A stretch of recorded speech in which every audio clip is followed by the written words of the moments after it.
तो DRDO ਦੇ ਵੱਲੋਂ ਇੱਕ ਅਜਿਹੀ ਦਵਾਈ ਇਜਾਜ਼ ਕੀਤੀ ਗਈ ਹੈ ਜੋ ਕਿ ਪਰਮਾਣੂ ਹਮਲਿਆਂ ਜਿਹੀ ਐਮਰਜੈਂਸੀ ਸਥਿਤੀ ਤੋਂ ਲੋਕਾਂ ਦੀ ਜਾਨ ਬਚਾ ਸਕਦੀ ਹੈ। ਤਾਂ ਇਸ ਦਵਾਈ ਦਾ ਨਿਰਮਾਣ ਚੰਡੀਗੜ੍ਹ ਸਥਿਤ ਇੱਕ ਕੰਪਨੀ ਦੇ ਵੱਲੋਂ ਕੀਤਾ ਗਿਆ। ਇਸ ਕੰਪਨੀ ਦੇ ਮੈਨੇਜਿੰਗ ਡਾਇਰੈਕਟਰ ਸੰਜੀਵ ਅਗਰਵਾਲ ਨੇ ਇਸ ਸੰਬੰਧੀ ਜਾਣਕਾਰੀ ਦਿੰਦੇ ਹੋਏ ਦੱਸਿਆ ਕਿ DRDO ਦੇ ਵੱਲੋਂ ਟੈਕਨੋਲੋਜੀ ਡਿਵੈਲਪਮੈਂਟ ਫੰਡ ਯੋਜਨਾ ਦੇ ਤਹਿਤ ਇਹ ਦਵਾਈ ਤਿਆਰ ਕੀਤੀ ਗਈ ਹੈ, ਜਿਸ ਦਾ ਮਕਸਦ ਪਰਮਾਣੂ ਯੁੱਧ ਵਰਗੀ ਸਥਿਤੀ ਦੇ ਵਿੱਚ ਲੋਕਾਂ ਦੀ ਜਾਨ ਬਚਾਉਣਾ ਹੈ। ਤਾਂ ਇਹ ਦਵਾਈ जो है प्रो डीकॉर्प ਅਤੇ प्रो डीकॉर्प MG ਦੇ ਨਾਮ ਤੋਂ ਉਪਲਬਧ ਹੋਵੇਗੀ। ਉਹਨਾਂ ਦੱਸਿਆ ਕਿ ਖਾੜੀ ਦੇਸ਼ਾਂ ਨੇ ਉਹਨਾਂ ਦੇ ਨਾਲ ਸੰਪਰਕ ਕੀਤਾ ਜਿੱਥੇ ਤਣਾਅ ਜਾਰੀ ਹੈ, ਤਾਂ ਕਈ ਦੇਸ਼ ਇਸ ਦਵਾਈ ਨੂੰ ਸਟਾਕ ਕਰਨਾ ਚਾਹੁੰਦੇ ਨੇ।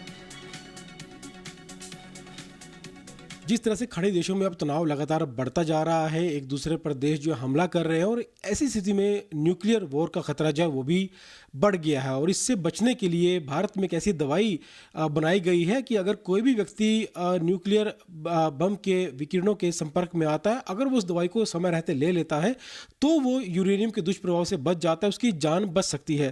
इस दवाई को चंडीगढ़ की स्थित एक कंपनी ने जो है डेवलप किया है। हमारे साथ कंपनी के MD डॉक्टर संजीव अग्रवाल मौजूद हैं, इनसे बात करते हैं। सर, ये जो दवाई डेवलप की गई है आपकी कंपनी की ओर से, एक बड़ी बात है कि एक ऐसी आपदा से बचा सकती है जिससे शायद अब तक ये कहा जाता है कि अगर न्यूक्लियर बम कहीं पे गिरा तो वहाँ पर सब खत्म, कोई बच नहीं सकता। तो एक बड़ी बात है। तो ये क्या प्रोडक्ट है सर, क्या दवाई है, कैसे काम करती है? ये प्रूशियन ब्लू है, प्रूडी कॉर्प के नाम से हम लोग ये बनाते हैं। इसे डेवलप DRDO ने किया है इनमास की सहायता के साथ, और जो एक टेक्नोलॉजी डेवलपमेंट फंड है ये भारत सरकार द्वारा ही बनाया गया है। और ये विजन हमारी गवर्नमेंट का था। आज से 5 साल पूर्व लगभग इस दवाई के ऊपर काम करना शुरू किया था, और अब इसकी स्टेबिलिटी, चीज़ें, डाटा, इसको मतलब कि पूर्ण रूप से स्थापित दवाई लगभग 2 साल से है। खाड़ी देशों में इसमें बहुत तनाव चल रहा है, आक्रमण दूसरे देशों पर हो रहे हैं और खाड़ी देशों से ही आपके पास भी मांग आई है कि हमें ये जो मेडिसिन है ये चाहिए। तो कौन कौन से देश हैं और कितनी मांग आई है? देखिए, जो लोग इन देशों के साथ काम करते हैं, तो मैं ये कहूँगा जैसे बहरीन है, कतर है, कुवैत है, उन लोगों के द्वारा ये मांगा, लेकिन कोई कंफर्म्ड उनकी तरफ से ऑर्डर्स वगैरह नहीं आए हैं। अभी ये एक डिस्कशन की स्टेज तक ही है। बड़ा सवाल ये है कि क्योंकि अगर सरकारें हालांकि स्टॉक में रखती हैं, भारत सरकार के पास भी होगा, लेकिन जब ये अटैक होता है तो क्या ऐसी स्थिति में अगर आम लोग चाहें इसको परचेज करना या कहीं से उसको लेना चाहें तो क्या उनकी पहुंच में होती है या फिर सरकार पर निर्भर रहना पड़ेगा इसके लिए? इसे केमिस्ट्स के माध्यम से बिल्कुल आप एज कस्टमर खरीद सकते हैं अगर वहाँ उपलब्ध हो तो, लेकिन नॉर्मली ये सरकार के माध्यम से ही होता है।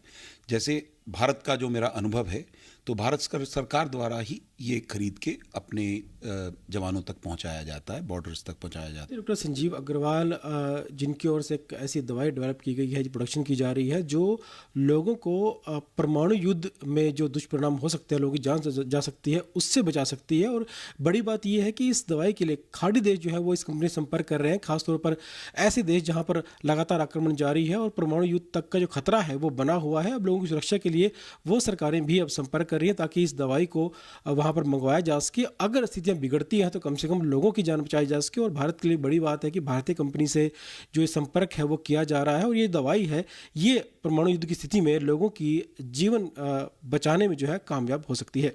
बड़े जर्नलिस्ट राहुल दीवान के साथ विजय राणा, जी मीडिया।